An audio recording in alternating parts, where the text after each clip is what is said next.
Live from New Delhi, you're watching DD India, India's voice to the world. This is News Hour. I'm Mark Lynn. Namaskar. Coming up in the next hour. India takes strong objection to the remarks of the spokesperson of the US State Department, says that states are expected to be respectful of sovereignty and internal affairs of others. The Great Indian Election Saga 2024 marks its first major day. Today is the last day to file nominations for the first phase of polls on April 19. Search and rescue operations suspended in Baltimore. The US President Joe Biden says the federal government will fund the rebuilding of the bridge. The Maryland Governor Wes Moore hails the Indian crew.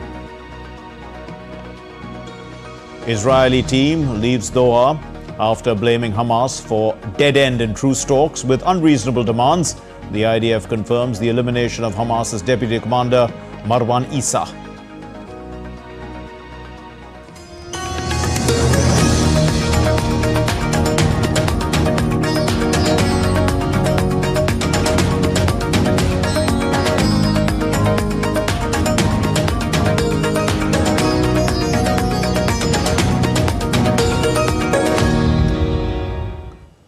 Hearing is underway in the Delhi High Court on the Chief Minister Arvind Kejriwal's plea against his arrest by the Enforcement Directorate in an excise policy case. The Delhi Chief Minister Arvind Kejriwal, in his petition, has sought immediate release on account of the arrest and also subsequent remand to the ED as illegal.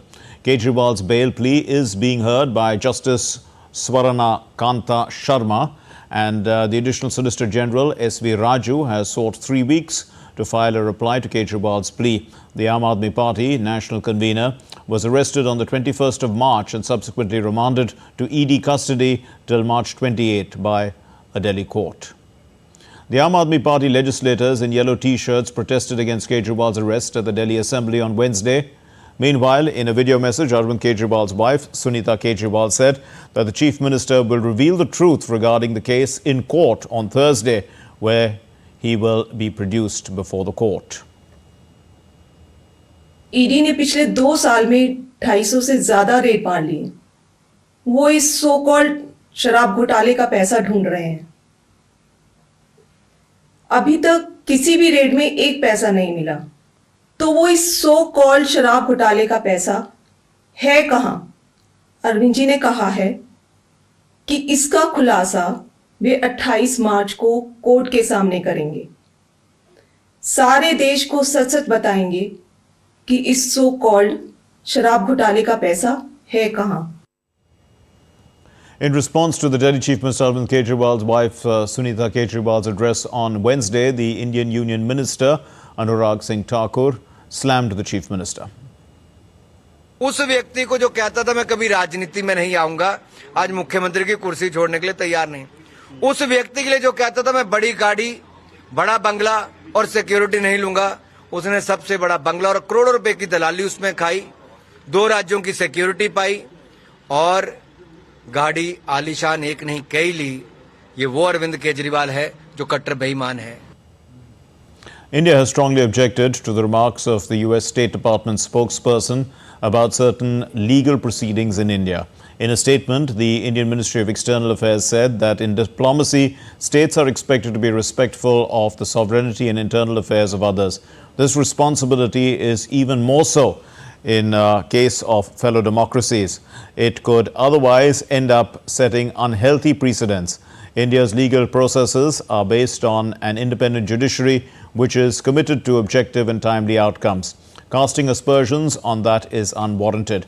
On Wednesday, the US Acting Deputy Chief of Mission, Gloria Babana, was summoned by the ministry in Delhi, and the meeting lasted approximately 45 minutes. Now, Amritpal Singh joins us with more on this story. Amrit, fill us in with the details. What exactly has, what transpired in that 45-minute meeting when the official was called in by the Ministry of External Affairs?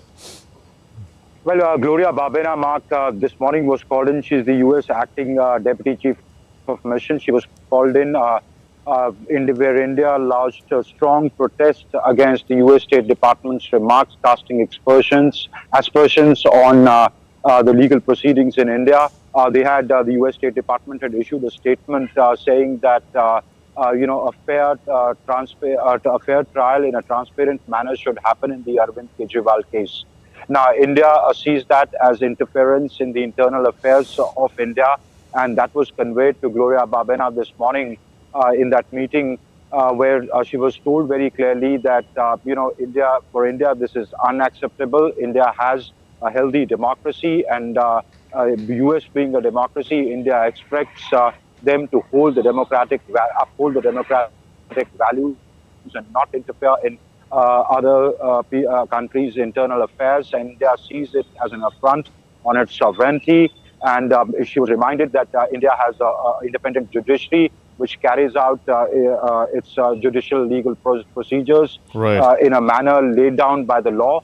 And to cast aspersions on that is very, very unhealthy and does not augur well for how democracies function and in the ambit of the international law. And India expects that from the US. Mark. Now, Amrit, this has come from, an official department of the U.S. government, not like, some think tanks and things like that, which often make comments. So this is rather unusual, isn't it, in terms of the U.S. Making these kind of comments? Could the State Department spokesperson be held responsible for something like this as being a greenhorn or something? Well, it is unfortunate that the U.S. State Department chose to say that, and that was conveyed very clearly to the U.S. Through their representative here in India in very, very strongly worded language. And of course, given the fact that the meeting lasted, generally when envoys are summoned, they are very tersely told. But clearly, in the very fact that the meeting lasted for about 40-45 minutes, that means an exchange happened, because U.S. is a friendly country. So for India, coming from the U.S. State Department, this was unacceptable. So it was discussed at length, and the Indian position was very clearly conveyed to them, and it was made clear in unambiguous terms that India sees that as an affront on its sovereignty and doesn't expect then that from democracies like the United States of America. Okay, we leave it there. Thank you very much, Amrit Pal Singh, joining us with those inputs. Now, in Delhi, the BJP delegation has met Police Commissioner Sanjay Arora.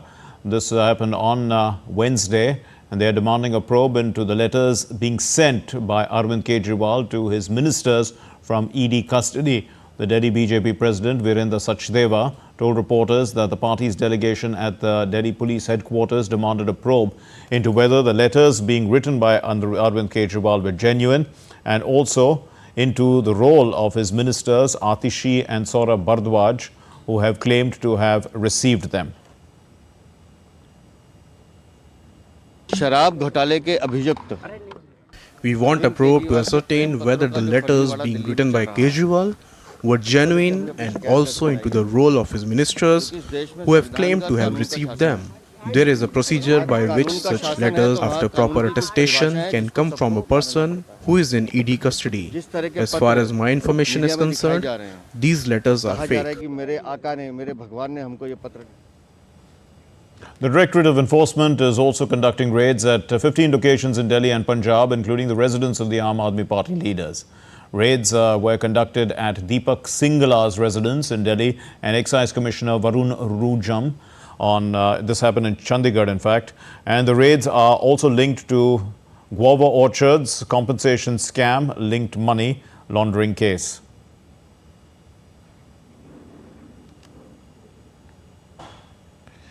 Now, Vikas Sarthi is joining us with more on this story. Vikas, first, the case is supposed to come up in the Delhi High Court. What is the update on that? Right, Mark. So both sides, the counsel for Arvind Kejriwal and the counsel for enforcement directorate has completed their arguments. Now order is reserved, and it is expected to be published on Delhi High Court's website after 4 p.m. And the argument of Arvind Kejriwal's counsel was that it's a politically motivated case, and again, he has been saying it again and again that it is a misuse of Section 50 of PMLA Act, which empowers ED to arrest any person without informing him about his role in an investigation. So under that particular section, it is his arrest has been made. That was the argument of Abhishek Manu Singhvi. On the other hand, he sought two reliefs. He said that first of all, we want immediate release of Arvind Kejriwal, and we will challenge this case on merits as well. But as of now, as today, they are demanding that his ED custody may be ended as early as possible and he should be released immediately. Though the ED was of the opinion that it needs to file a counter, a counter to these arguments, and ED says that it needs at least 3 weeks to reply to Arvind Kejriwal's petition. And today he said that that is the only subject on which ED wants to argue before the Delhi High Court. In fact, High Court was also of the opinion that ED needs some time to respond to Arvind Kejriwal's petition on merits. But as far as the immediate release is concerned, court said that we will hear his counsel and we will pass appropriate order at the end of the day. Mark? Right, so it is a bail plea in essence. But apart from that, the court has also come down on protests of the Aam Aadmi Party, at least wanting to create, a lawyer's protest. They said that you could do that at your own peril. Right, Mark. So this issue was raised by one of the counsels before the acting Chief Justice of Delhi High Court, that the legal cell of Aam Aadmi Party has called a kind of a strike in all the district courts of Delhi, and they are holding protest in these courts. Court was of the opinion that they may do whatever they want, but there should not be any kind of inconvenience to any client or to any advocate who wants to appear in a particular case. If this kind of complaints come to the court will certainly take appropriate action. And in fact, court has issued a kind of warning to these agitating lawyers that they should not conduct in a manner when court has to come and take disciplinary action against them. We leave it there. Vikas Sarthi with that update from New Delhi. Now, after wrapping up his Singapore visit, the External Affairs Minister of India, Dr. S. Jaishankar, reached Malaysia, where he met his counterpart, Mohammed Haji Hassan. This happened on Wednesday, and the ministers exchanged views on enhancing collaboration in political, economic, defense, digital, startups, consular, and people-to-people linkages. They also shared perspectives on the region, Indo-Pacific, West Asia, and Ukraine. In a social media post, Jaishankar said that the two countries they are nearing completion of a decade of enhanced strategic partnership, and he looked forward to further strengthening the engagements. Jaishankar is on an official visit to Malaysia from March 27 to 28.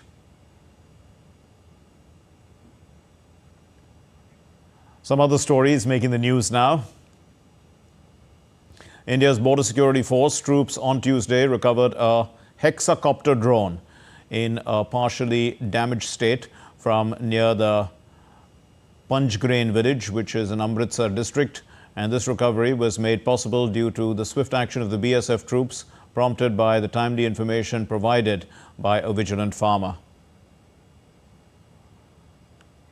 6 Naxalites, including a woman cadre, were killed in an encounter with security personnel in Chhattisgarh's Bijapur district on Wednesday.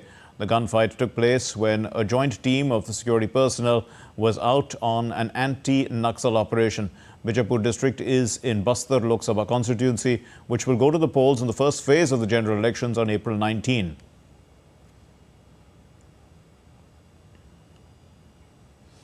India has readied a new strategic road to Ladakh, with the Border Roads Organization operationalizing the long-awaited Nimmu-Padam Darcha link, which created a short way to reach Leh from Manali.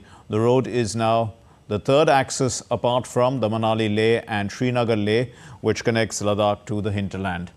It will give a quantum boost to India's defense preparedness in the northern borders.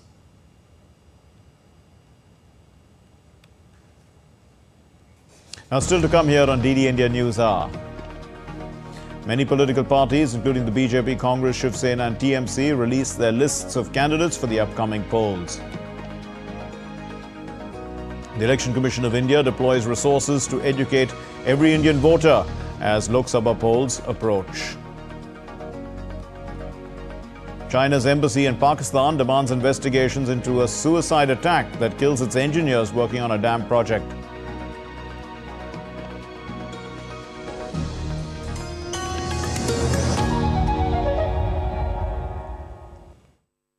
That never stops, where information shapes our reality. One app stands out, helps you stay ahead of time. Introducing the DD India app, your gateway to a world of news right at your fingertips. Your most trusted source of news goes global, goes digital. Explore a world of options, top stories, live updates, in-depth analysis, and more. Stay informed wherever you are. Real-time alerts keep you ahead of the curve always. The DD India app, connecting you to the world, one story at a time. Download now and explore the world of knowledge, insights, and authentic information. Voice of a rising aspirational world. Stories of challenges, struggles, and accomplishment. A world battling conflict, hunger, and poverty. Embracing growth, development, science, and technology. A voice of progress, a voice of unity. Watch Voice of the Global South with me, Akshay Dongre, only on DD India.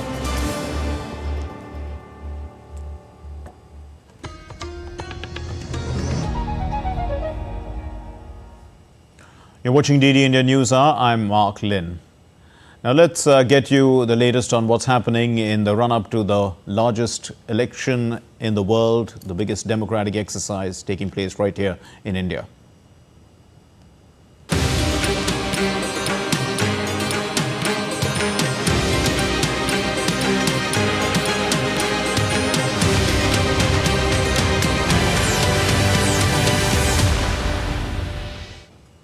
Well, today is the last day for filing nominations for the first phase of polls to India's lower house of parliament.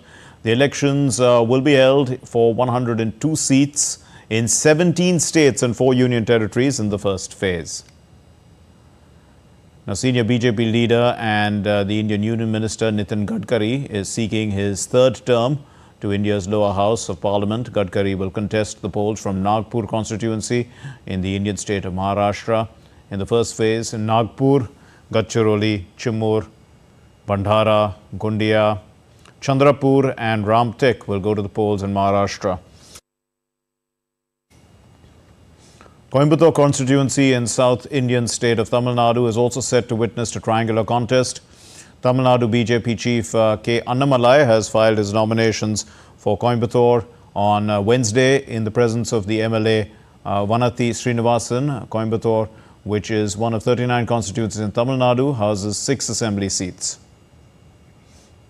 The AIA-DMK has fielded G. Ramachandran, who filed his nomination on Tuesday. The DMK has fielded the former mayor of Coimbatore, Ganapati Rajkumar.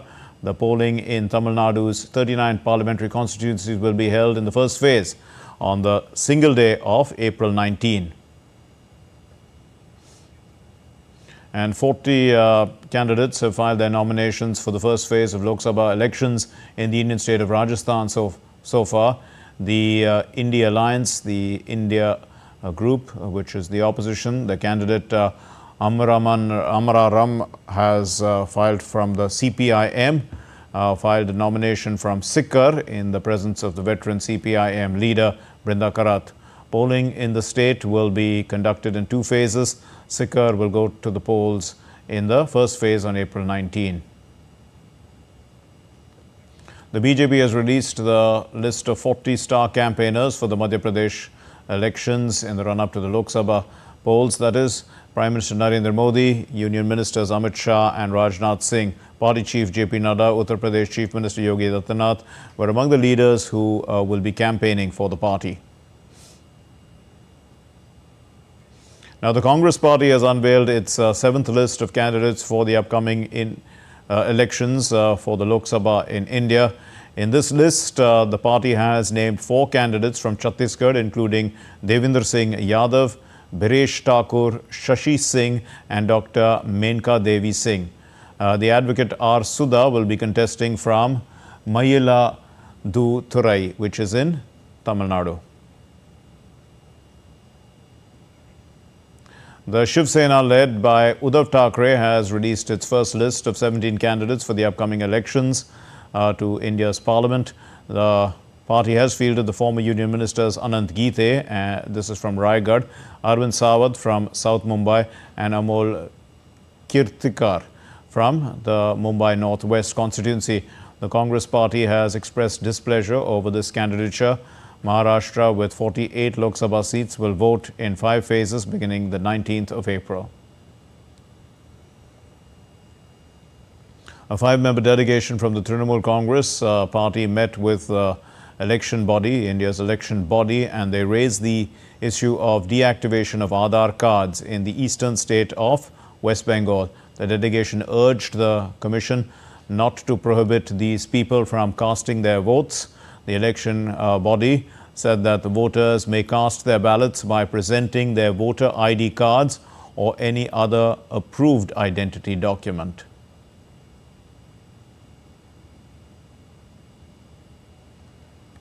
And let's get a feel of what's going to happen in the first phase of elections. We have with us Dibyendu Mandal joining us from the newsroom. He's in Delhi.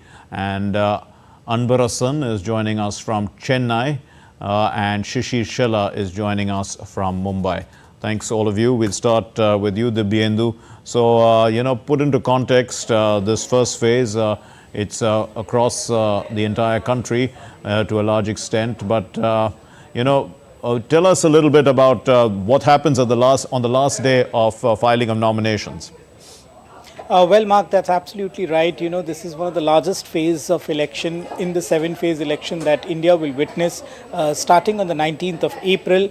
There are about 107 constituencies that will be going to polls on the 19th of April across 17 states and 3 union territories across the length and breadth of the country. So, in fact, this will be one of the largest phase of elections amongst the 7-phase election that India will witness.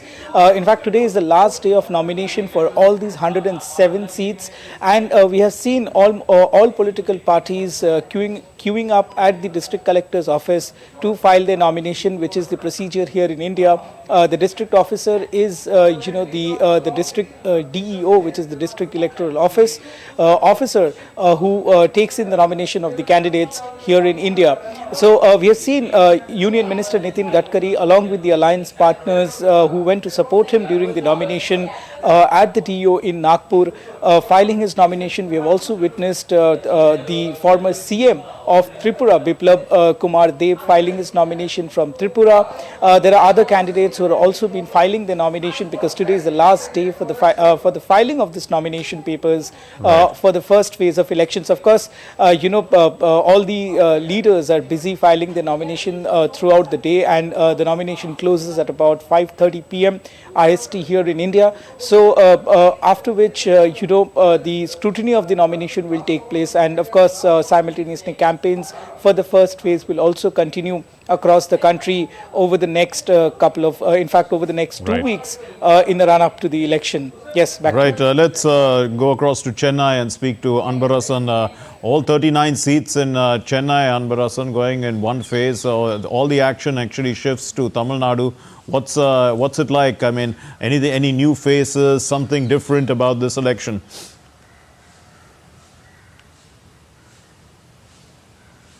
As you said, Tamil Nadu is facing a first thing itself. Actually, this first poll, April 19th, and across the 39 constituencies, around 700 plus candidates are filed their nomination. We can see star candidates from the various parties. Party chief, BJP party chief contested in Coimbatore, and cinema actress, and various across all the 39 constituencies. And we can see the star candidates candidacy in Virudhunagar, actress Radhika. So across Tamil Nadu, particularly today is the last date. So the filing nomination, the various candidates are filed. Particularly K. Annamalai filed in Coimbatore along with the MLA Vaniti Srinivasan, and also in Chennai South, the former governor of Telangana and Puducherry, Tamilisai Soundarajan filed a nomination earlier. So this phase of election, you can this April and May, it feel like a weather condition in Tamil Nadu will be hot. So the election commission has decided to take a precaution. So they conduct the election in earlier first phase itself. So this election, around 700 candidates are already filed, and we can expect more candidates. Right. They can file in today. And also this election kind of a tri-corner fight between DMK, ADMK and BJP. So it kind of a litmus test for all the parties, because after the DMK came to power in Tamil Nadu, so it's already 2.5 years, and BJP, Prime Minister Modi said in a Chennai meet, for the development model we need to initiate in Tamil Nadu also. Okay. And the ADMK recently break alliance with BJP, and they are also contesting alone. So all Right. these parties are contesting, and it is also for the 2026 election, it should be a litmus test for all the three parties. Thank you for that overview, Anbarasan. Let's go across to Shishi Shella now. We did read about Nitin Gadkari filing his nominations. Any other big names in the first phase? Well, absolutely. No, Mark, in the first phase, we have seen the eastern Vidarbha region of Maharashtra will go for poll, and these poll seats are quite important one. Obviously, Mr. Nitin Gadkari is also contesting from Nagpur this time around, and he just filed his nomination a few minutes back. And that's the reason it's going to be a very important contest during first phase also.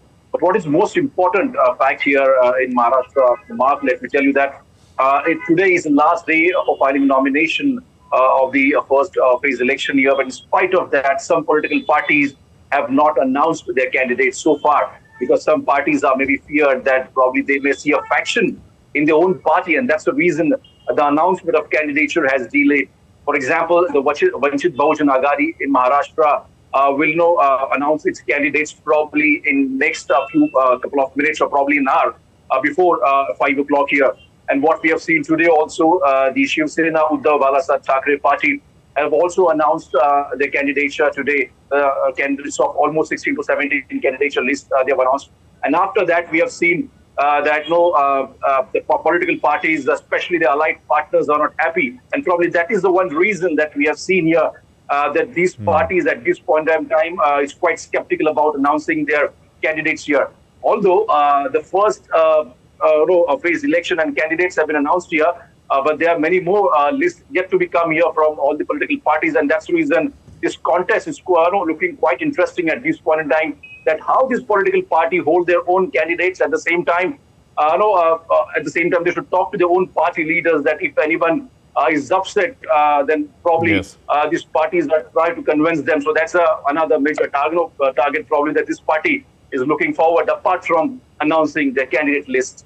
We'll leave it there. Thank you very much. Shishi Shella from Mumbai, Anbarasan from Chennai, and Dibyendra Mandal from Delhi. Still to come here on DD India News Hour.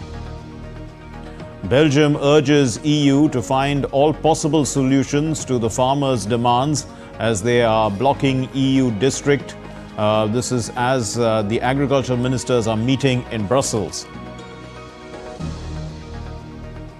Indonesia's losing presidential candidate says that the world's third largest democracy is at risk of sliding back into authoritarianism.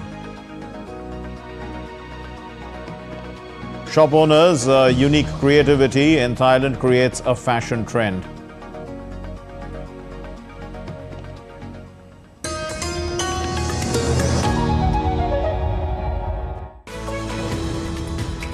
We just don't bring you the news as it unfolds. We get to the heart of the matter. We don't just present facts. We demystify complex social, political and economic events. We break stories that shape the world's present and future, because you deserve the truth. I am Tanvi Taneja from New Delhi. I'm Ollie Barrett from London. I'm Nick Harper from Washington, D.C. Join us on DD India Global Monday to Friday at these times.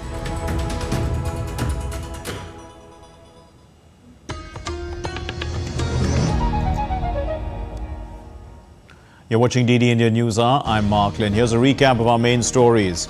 India takes strong exception and objection to the remarks of the US State Department spokesperson, says that states are expected to be respectful of sovereignty and internal affairs of others. The Great Indian Election Saga 2024 marks its first major day. Today is the last day to file nominations for the first phase of polls on April 19.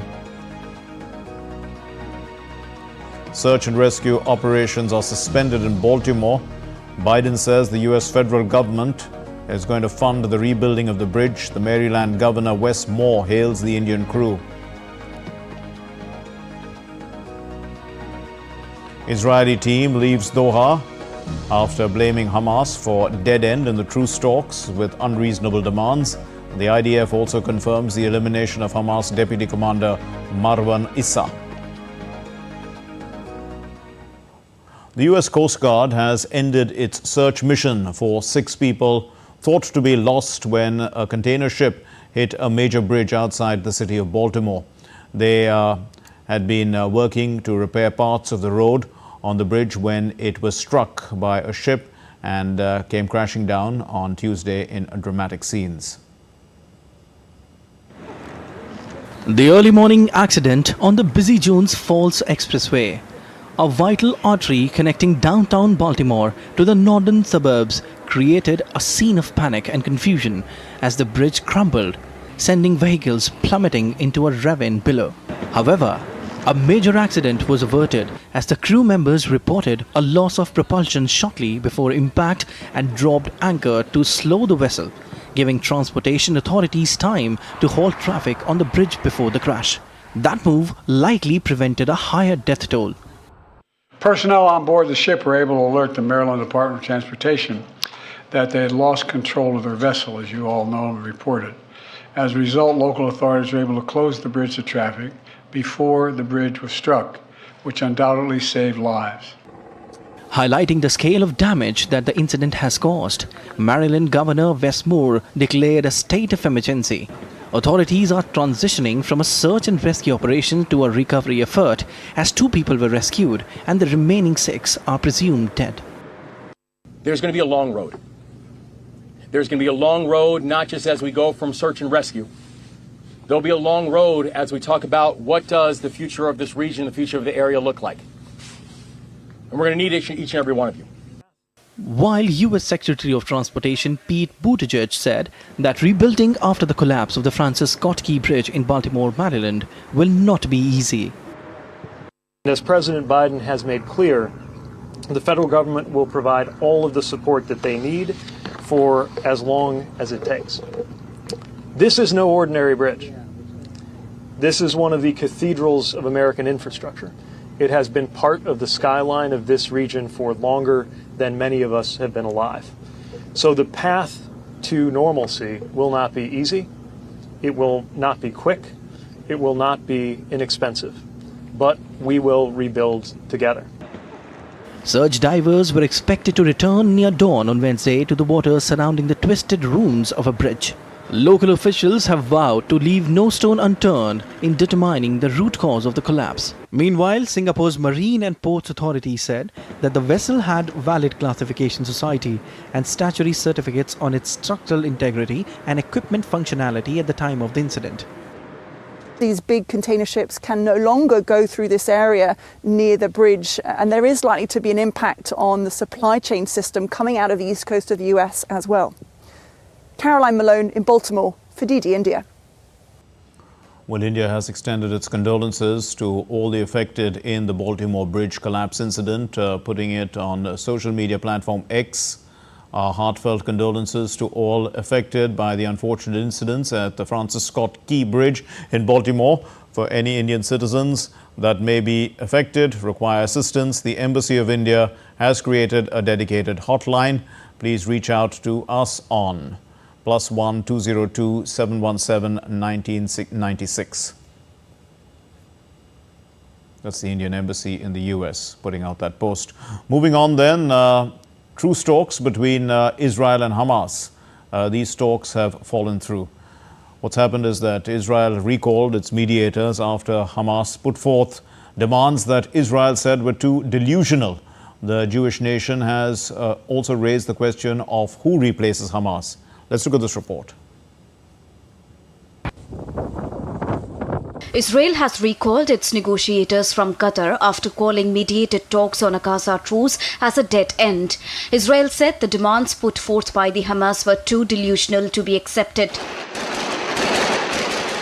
The Palestinian group Hamas said it will stick to its original position on reaching a comprehensive ceasefire, which includes the withdrawal of Israeli troops from Gaza, a return of displaced Palestinians, and a real exchange of prisoners. Israel ruled out demands, saying it would eventually resume efforts to dismantle the governance and military capabilities of Hamas. Following the truce talks, the Israeli Defense Force, or IDF, announced the death of Hamas deputy military commander Marwan Issa. The IDF said it carried out a precise military strike that killed the Hamas deputy. Marwan was at the top of Israel's most wanted list and was also behind the group's October 7th attack.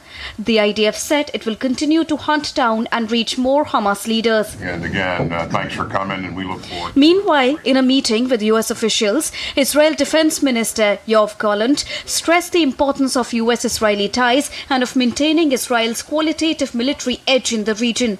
He said he also discussed the hostages held in Gaza, the humanitarian aid efforts, and how Israel plans to destroy Hamas. Talks also included the possibility of a local alternative for Gaza after Hamas is defeated. Rishabh Sharma's report for DD India. Russian investigators questioned the families of the four suspected gunmen of the Moscow attack in Tajikistan on Wednesday. The investigators said that their relatives had been brought to the capital Dushanbe this is from their hometowns. Russia's President Vladimir Putin hoped that prosecutors would do everything to ensure that the attackers would be justly punished. On March 22, four gunmen opened fire with the automatic weapons at their command at a concert which was taking place near Moscow, in which 139 innocent people had lost their lives and a total of 182 people are suffering from injuries. The Islamic State group had claimed responsibility for this attack. And the latest on the attack, Russia's Ministry of Emergency Situations has said on Wednesday that search and rescue work at the Crocus City Hall in near Moscow has concluded and that there are no more victims under the rubble. The rescue team has begun to retreat from that disastrous attack site. China's embassy in Pakistan demanded investigations into an attack by a suicide bomber that killed Chinese engineers who were working on a dam project there. On Tuesday, a suicide bomber rammed a vehicle into a convoy of Chinese engineers working on a dam project in northwest Pakistan, killing 6 people. It is the third major attack on Chinese interests in the South Asian country in a week.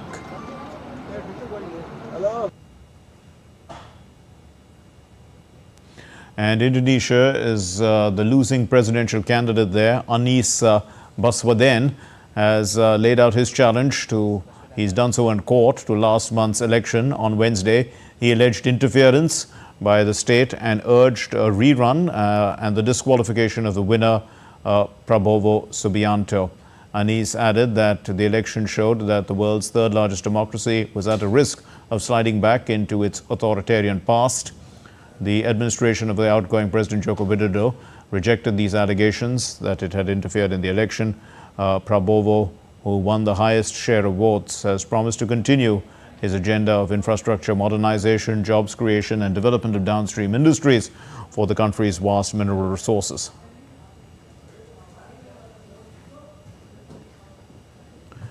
Belgium has urged the European Union to find all possible solutions under their command, even as farmers blocked EU district Brussels.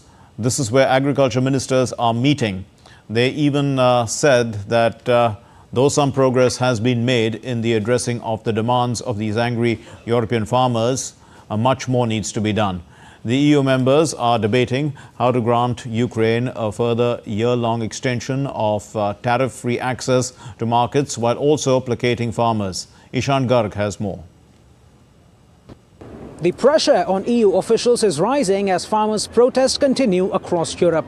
Many are protesting against a series of EU policies, including new sustainable farming laws and import rules. The farmers say despite some concessions, their demands haven't been met. The EU is now monitoring the price of agricultural products, but farmers say they want a law that guarantees them a sale price above their cost of production. These demonstrations are also targeting the EU's trade practices, especially the bloc's free trade agreements like the one it's currently negotiating with Latin American countries including Brazil and Argentina. The EU has agreed to impose some restrictions on the import of Ukrainian goods, but the farmers say it doesn't go far enough. They argue their profits have been hit at a time when many of them are struggling due to rising costs of farming. Officials have agreed to reduce red tape and water down some of their environmental regulations to help farmers, but all of that has failed to quell the farmers' anger. That's why for the third time this year, hundreds of tractors rolled onto Brussels Street. Though the demonstrations on Tuesday were smaller than previous ones, farming groups say it shows their desperation. They say they want to keep the pressure up and get more concessions from officials. The Belgian agricultural minister says the bloc is working on offering concrete solutions to the farmers. There are concerns in Brussels about the farmers' movement being capitalized on by right-wing groups in the upcoming European Parliament elections in June. And that is why officials are hoping to pacify the protesters before then. Ishan Garg in The Hague, reporting for DD India. Let's take a look at other stories making news around the world.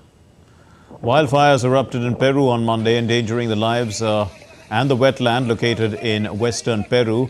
The difficult terrains are posing challenges to rescue teams. The cause of the fire is under investigation. Inspired by the beauty of a home province and local fashion, a shop owner in Thailand created a unique style of pants named Long Lin Leble. These pants are priced at 199 baht per pant, and they've attracted both local and foreign tourists who are buying them as souvenirs from Thailand. Bruce Springsteen has been nominated for the Ivors Academy Fellowship this year. The 74-year-old singer-songwriter, rock star and guitarist will be the first international songwriter to receive this award, the highest honor bestowed by the UK-based association. The award ceremony is scheduled on May 23. With eye-catching action sequences and a lot more, Godzilla and Kong team up together to fight the monster in Hollywood's latest Godzilla x Kong, The New Empire. Packed with high-energy performances, the film is scheduled to release worldwide on March 29.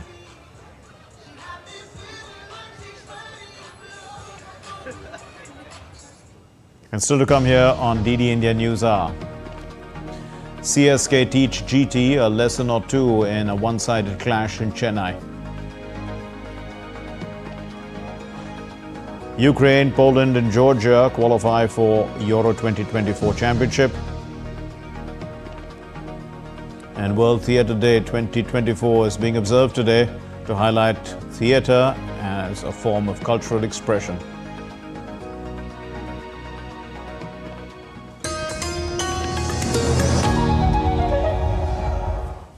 In a world that never stops, where information shapes our reality, one app stands out, helps you stay ahead of time.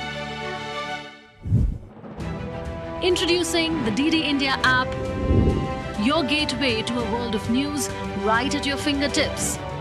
Your most trusted source of news goes global, goes digital. Explore a world of options, top stories, live updates, in-depth analysis and more.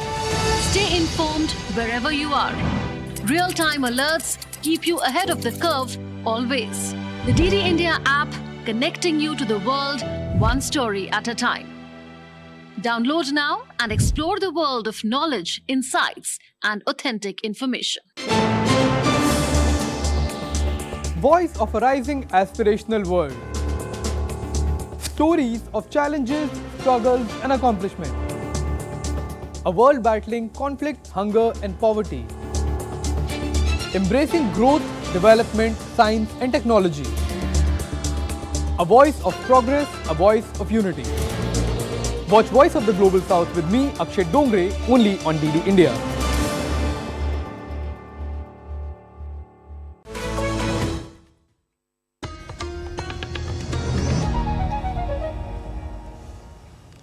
And you're watching DD India News Hour. I'm Mark Lynn, and now let's get you all the sporting action. And for that, we have with us my colleague Deepika. Over to you, Deepika. Thanks and good afternoon, Mark. First, let's get our viewers a quick update from the world of cricket because the Indian Premier League season is currently on. So first, to give you an update on tonight's match, we've got Sunrisers Hyderabad match today. So let's quickly understand that what will happen in the match.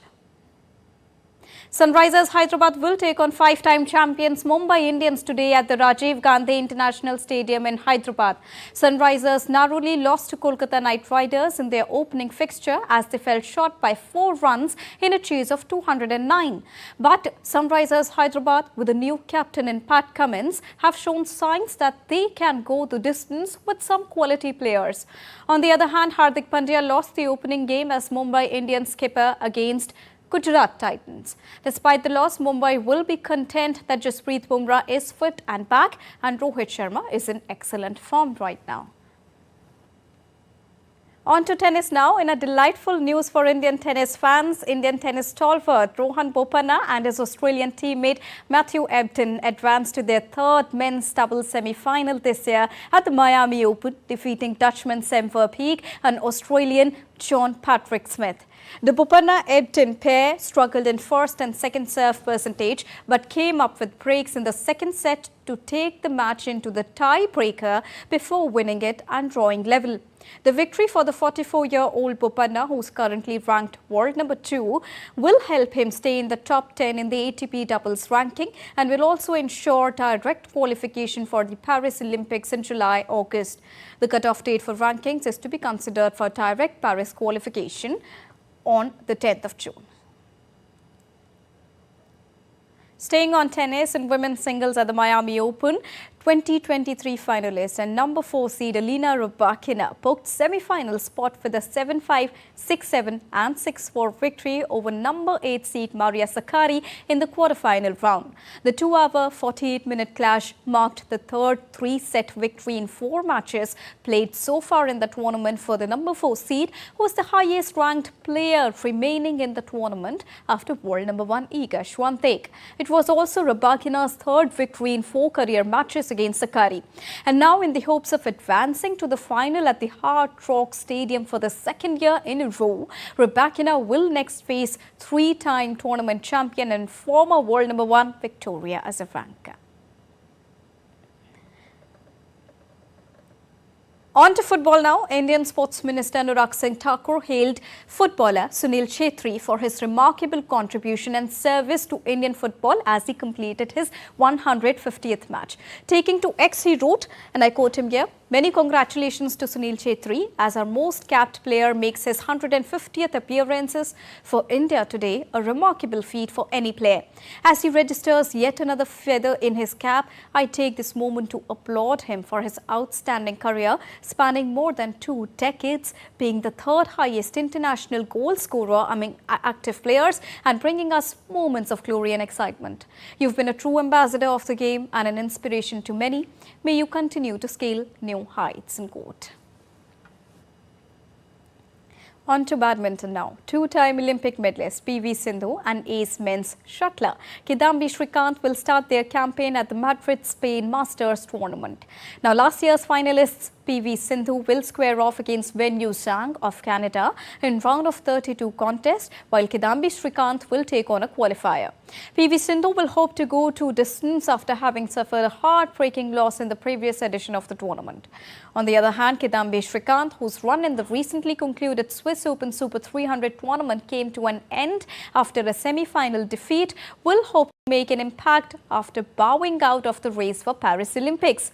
Now, Kidambi Shrikant, who is playing his 9th tournament this season, will have the company of Kiran George and Satish Karunakaran in the tournament. On to soccer, Ukraine and Georgia have sealed historic spots at the Euro 2024 Championship in Germany later this year. Poland are also through after a qualifying playoff victory against Wales. DD India's Ollie Barrett reports from London. Well, Ukraine are through, and it becomes their first major finals since the country was invaded by Russia in 2022. Since then, they've been playing their home matches outside of Ukraine, and this game took place in Poland.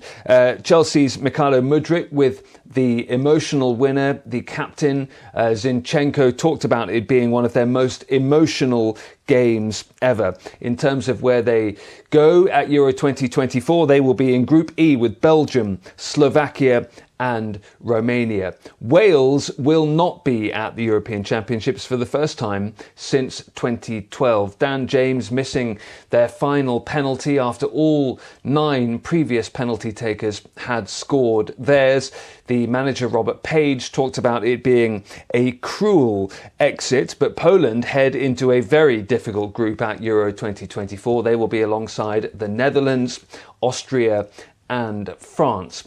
Also, history being made for Georgia into their first ever major tournament after a penalty shootout win over Greece. Their group is Group F. That finds them with Turkey, Portugal and the Czech Republic, so a difficult task ahead, but one that is being very much welcomed by Georgian fans. England's friendly draw with Belgium ended on a positive note, with Jude Bellingham scoring a last gasp equaliser, but fans are slightly uneasy after this round of friendlies. A draw with Belgium, a loss to Brazil, both games played at home, and all of this when many people have England as favourites alongside France for Euro 2024, given the quality in their squad. Ollie Barrett in London, reporting for DD India. So that was a quick wrap from the world of sports. Back to you, Mark. Thanks a lot, Deepika. And well, World Theatre Day is an international celebration of theatre. It's observed annually on March 27, and it serves as a reminder, an occasion to promote the art of theatre and its importance in cultural expression and social dialogue and that human connection. Let's look at this report. Theatre as an art form has evolved significantly over time, reflecting changes in society, technology, and artistic expression. World Theatre Day highlights the value of theatre as a form of artistic expression and communication.